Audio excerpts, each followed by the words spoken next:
प्यारे दर्शकों, please video को 500 लाइक और कमेंट जरूर करें। देखते हैं इस बार हमें कितने लाइक्स मिलते हैं। प्लीज सब्सक्राइब करें। Thank you so much. Chapter 2127। क्या तुम मुझसे लड़ने की हिम्मत रखते हो? झंग यी और झेंग लो ने समुंदर के ऊपर चेस शुरू कर दी। झंग यी ने कोई हमला नहीं किया, बस लगातार भागता रहा। क्या तुम मजाक कर रहे हो? जब दोनों के बीच 10,000 से ज्यादा एबिलिटी इंडेक्स का फर्क हो, तो सीधे लड़ना आत्महत्या करने जैसा होता।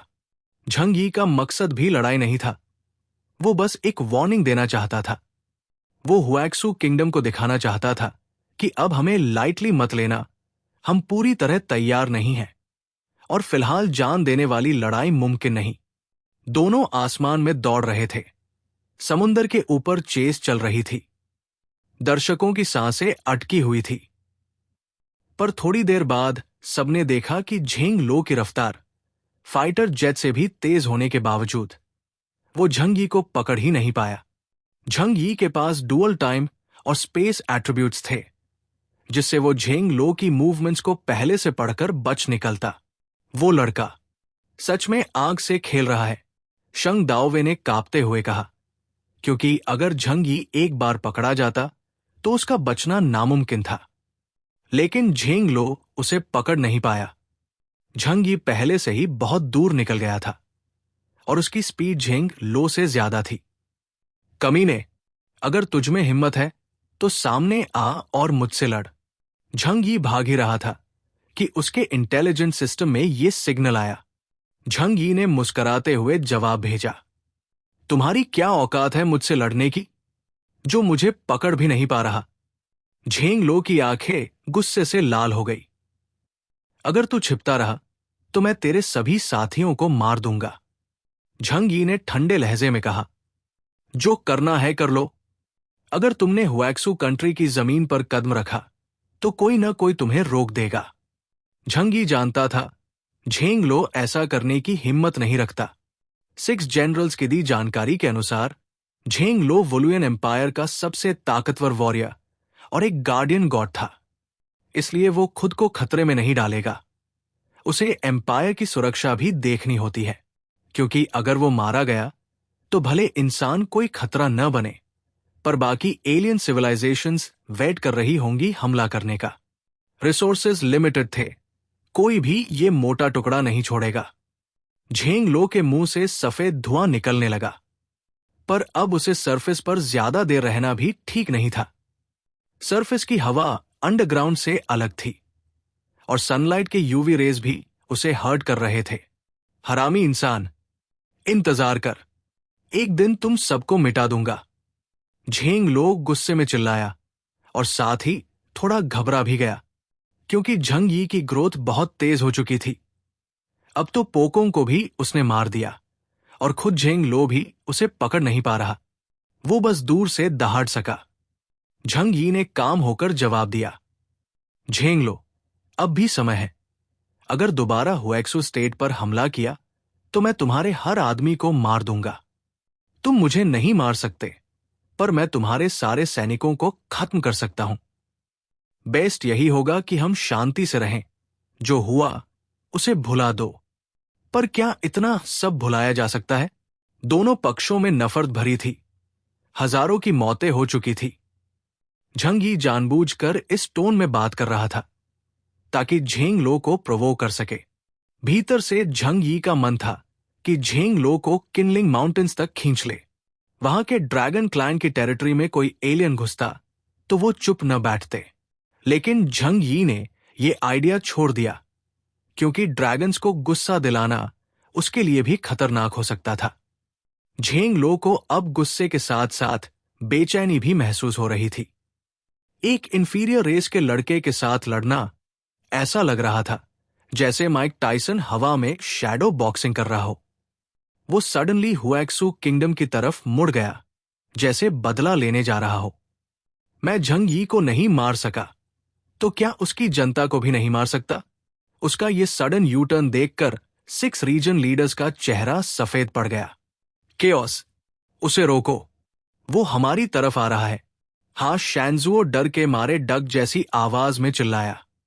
साउथ ईस्ट रीजन का कोस्टल हिस्सा ऑलरेडी डेड जोन था, लेकिन ईस्ट चाइना सी साइड पर शेंगजिंग और नॉर्थ ईस्ट में घनी आबादी थी। झेंग लो वहां अगर कुछ भी करता, हजारों लोग मर सकते थे। मैंग युअनजून, हो तू सभी सहम गए। हो तू की मुट्ठी भी भींच गई। लेकिन झंग यी ने पीछे मुड़कर देखा और तुरंत एक प्लान सोच लिया। वो तुरंत तेजी से स्टार आइलैंड फॉग वैली की ओर उड़ गया। मैं तुम्हें नहीं रोक सकता, पर तुम्हारी टेरिटरी भी अब मुझसे नहीं बच पाएगी। अब देखते हैं कौन ज्यादा निर्दयी है, कौन ज्यादा लोगों को मारता है। वुलियन एम्पायर में शांति से करोड़ों लोग रह रहे थे। एक रूथलेस एनिमी वहां घुस गया तो क्या होगा? झंग यी को रोकने वाला वहां कोई नहीं था। झेंग लो हक्का बक्का रह गया। उसने सोचा था कि झंग यी डर जाएगा, पर झंग यी तो उसके घर जाकर नरसंहार करने चला गया। हुएक्सू किंगडम में अब कम लोग बचे थे। अटैक में ज्यादा से ज्यादा हजारों की मौत होती, लेकिन फॉग वैली में झंग यी की एंट्री लाखों की जान ले सकती थी। झेंग लो ने दांत पीसे और झंग यी को रोकने पीछे दौड़ा। झंग यी ने उसे देखा और फिर से डिस्टेंस बना लिया। झेंग लो, अगर तुम हमारे देश और जाति को मिटाने पर अड़े हो तो मैं तुमसे जान की बाजी लगाने को तैयार हूं। अब फैसला तुम्हारा है, पीस या वॉर। झंग यी ने अपना फाइनल मैसेज झेंग लो को रेडियो वेव्स के जरिए भेजा। चैप्टर 2128, झेंग लो का गुस्सा। झेंग लो ने अपने गुस्से को दबाया और दूर आसमान की तरफ ठंडी नजरों से देखा। हाई एंड स्मार्ट डिवाइसेस की मदद से वो उस इंसान को देख सकता था जो काले आर्मोर में हवा में खड़ा था, हर पल भागने को तैयार। ये आखिरी बार नहीं है, याद रखना। आज से हर दिन, हर रात, हर पल, हर सेकंड सतर्क रहना, क्योंकि मैं कभी भी आ सकता हूं, तुम्हें मारने, तुम्हारे देश को मिटाने और तुम्हारी नस्ल को खत्म करने। इतना कहने के बाद झेंग लो तुरंत जिंगडो मिस्टी वैली की ओर उड़ गया। झंग यी को उसके शब्दों से कोई फर्क नहीं पड़ा, क्योंकि झंग यी ने तो शुरू से एक भी सच्ची बात कही ही नहीं थी। तुम अंडरवर्ल्ड के गेटकीपर, अगर हुएक्सू किंगडम को मिटाना चाहते हो तो मैं झंग यी भी तुम्हारे लोगों को खत्म करने की चाह रखता हूं। जो पीस अग्रीमेंट बना वो बस एक जाल था, उन्हें भ्रम में डालने के लिए। वुलियन एम्पायर के लोग सोचते रहे कि फिलहाल हुएक्सू किंगडम उनसे कोई बड़ा खतरा नहीं बन पाएगा, लेकिन झंग यी को चाहिए बस थोड़ा और वक्त, जब तक उसकी सारी तैयारियां पूरी नहीं हो जाती। एक बार जब सब कुछ पूरी तरह सेट हो गया, तब फिर वुलियन एम्पायर को लड़ना ही पड़ेगा, चाहे वो चाहे या नहीं। समुंदर का पानी फिर से शांत हो गया। झंग यी हवा में लटका था। तभी उसे एहसास हुआ कि उसका दिल तेजी से धड़क रहा है। भले ही उसे भरोसा था कि वो स्पेशल ट्रैवल से भाग निकलेगा, पर जब सामने कोई ऐसा दुश्मन हो जो उसे एक झटके में मार सकता है, तो घबराहट होना लाजमी है। लेकिन जिन रीजनल लीडर्स ने पूरी बातचीत देखी, वो सभी झंग यी के आगे झुक गया। गेटकीपर को देखकर गुस्से से भर उठे। क्या केओस अब इतना ताकतवर हो गया? गेटकीपर ऑफ हेडीज भी अब उसके सामने बेबस है। अब डर उतना नहीं लगता। वो कोई भगवान नहीं है, बस एक एलियन है, हमसे थोड़ा ज्यादा ताकतवर। कई लोगों के मन से झेंग लो का डर हटने लगा। उसका रहस्य टूट गया। मुझे लगता है ये संतुलन की स्थिति ठीक है, हाँ, शैंजुओ ने कहा। अब केओस और अंडरवर्ल्ड एक दूसरे को रोक रहे हैं। केओस की मौजूदगी में वुलियन एम्पायर हमला करने से पहले 10 बार सोचेगा। तो क्या अब लड़ाई की जरूरत भी नहीं रही? ये बात सुनकर बहुतों ने सोचना शुरू किया, लेकिन हो तू, जो ज्यादा प्रैक्टिकल थी, तुरंत बोली, ये संतुलन सिर्फ अस्थायी है। वुलियन एम्पायर के लोग बेवकूफ नहीं हैं। जल्द ही उन्हें समझ आ जाएगा कि ड्रैगन्स हमारे लिए नहीं लड़ेंगे, और अंडरग्राउंड सिविलाइजेशंस पर जो नियम थे वो भी अब धीरे धीरे कमजोर हो रहे हैं। वो लोग फिर से सतह पर निकलेंगे और हमला करेंगे। इसलिए ज्यादा उम्मीदें मत पालो, वरना मरोगे। शेंगजिंग रीजन का ड्रैगन क्लैन से ज्यादा इंटरैक्शन था। हो तू को एंशंट सीक्रेट्स की काफी जानकारी थी, इसलिए वो सबकी तुलना में ज्यादा क्लियर सोच रखती थी। हाँ, शैंजुओ ने माथा सिकोड़ लिया और चुप हो गया।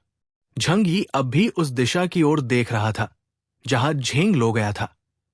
उसने सोचा, कम से कम इस बार दूसरे पक्ष को थोड़ा झटका मिला और कुछ वक्त डिले हो गया। उसे ज्यादा समय नहीं चाहिए, बस एक महीना जिसमें लू केयान कैंग युअन क्लैन का सुपर बैटलशिप ठीक करे और उसे पूरी तरह चलाना सीख ले। एनर्जी मटेरियल्स निकालकर मैकेनिकल आर्मी और लिंग को पावर दे। झंगी को खुद मानना पड़ा, लू केरन पर उसकी डिपेंडेंसी बहुत ज्यादा है।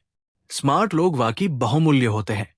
बाकी काम है हर रीजन से रिसोर्सेस एकत्र करना और एक्स्ट्राऑर्डिनरी लोगों की ट्रेनिंग शुरू करना। अभी भी लापरवाही नहीं करनी है। कोस्टल एरियाज पर निगाह रखनी होगी। अगर वुलुयन एम्पायर कोई जुआ खेलने को तैयार हुआ तो मुझे तुरंत लोगों को लेकर निकल जाना पड़ेगा। लेकिन अगर हुएक्सू किंगडम गिर भी गया तब भी मैं वुलुयन एम्पायर की करोड़ों की आबादी में से 99% को मार दूंगा। झंग यी के वर्स्ट के सिनारियों में सीधा रिटेलिएशन था। वो ना तो सॉफ्ट है, ना ही कभी कॉम्प्रोमाइज करता है। उसी की ये रूथलेस सोच ही उसे दूसरे के दिलों में डर बैठाने देती है। उसने तुरंत ली ग्वेंगजियाओ को ईस्ट चाइना सी रीजन में मैसेज भेजा, ली शुआई, अपनी टुकड़ी को समुंदर में पेट्रोल पर भेजो। वुलुयन एम्पायर की हर हलचल पर नजर रखनी है। जैसे ही कोई मूव करे मुझे बताओ, मैं एक्शन लूंगा। ली ग्वेंगाओ ने थोड़ी देर सोचकर जवाब दिया, हमने पहले भी पेट्रोल भेजे थे पर उन्हें मार दिया गया। झंग यी ने सीधा कहा, जरूरी बलिदान से पीछे मत हटो। ड्रोन्स के साथ पेट्रोल करो ताकि रिस्क कम हो। ठीक है, मैं समझ गया। ली ग्वेंगजियाओ ने अपनी टुकड़ी को साउथ ईस्ट ओशन में 24 घंटे पेट्रोल पर लगा दिया। ओशन बहुत बड़ा था, ड्रोन्स की बैटरी काफी नहीं थी, इसलिए लोगों को सीधा समुद्र में जाना पड़ा। यह जोखिम भरा था, लेकिन रियल टाइम इंटेलिजेंस के लिए जान की बाजी लगानी ही पड़ी। झंग यी वापस ब्लिजर्ड सिटी लौट आया। इस मिशन के बाद हुएक्सू नेशन के लोगों ने थोड़ी राहत की सांस ली। कम से कम उन्होंने gatekeeper of the underworld के मुंह पर एक थप्पड़ तो मारा और वुलुयन एम्पायर से डर कुछ कम हुआ। पर यह काम बिना खतरे के नहीं था। झंग यी ने अपनी थोड़ी ताकत दिखा दी, जिससे दुश्मन अब ज्यादा सतर्क रहेगा। लेकिन झंग यी को फर्क नहीं पड़ता, क्योंकि जब असली युद्ध शुरू होगा वो अकेला नहीं लड़ेगा। उसके पास है लिंग, यांग जिंगसन की वॉर प्लानिंग और एक मैकेनिकल आर्मी। ब्लिजर्ड सिटी लौटने के बाद उसे पता चला कि झू झेंग तियनहाई सिटी के रीसेटलमेंट एरिया में उसका इंतजार कर रहा था। झंग यी जैसे ही पहुंचा, झू झेंग अपने लोगों के साथ मुस्कराते हुए सामने आया। ब्रदर झंग यी, इस बार तुमने जो किया वो दिल को सुकून देने वाला था। तुमने सच में हुएक्सू नेशन का सिर ऊंचा किया। झू झेंग ने हाथ मिलाया और उसके पीछे खड़े अजीब लोग झंग यी के सामने आए। कुछ पुराने चेहरे थे और कुछ नए, जैसे तू यनलाए, लिंगुफिक्शु, डीमन स्क्वाड के कैप्टन टाओटी लू हुआंग और नए लोग भी जुड़े थे। इन सभी की स्ट्रेंथ 9,800 से 9,999 के बीच थी, जो इंसानी सीमा के करीब थी। थियोरेटिकली, जब तक कोई स्पिरिचुअल ट्रांसफॉर्मेशन, गॉड सोर्स या सैक्रिफाइस स्पिरिट न मिले, इनका इप्सिलॉन लेवल में जाना मुमकिन नहीं। लेकिन अभी ये सभी ब्लिजर्ड सिटी के सेकेंड ईयर एलीट्स बन चुके थे।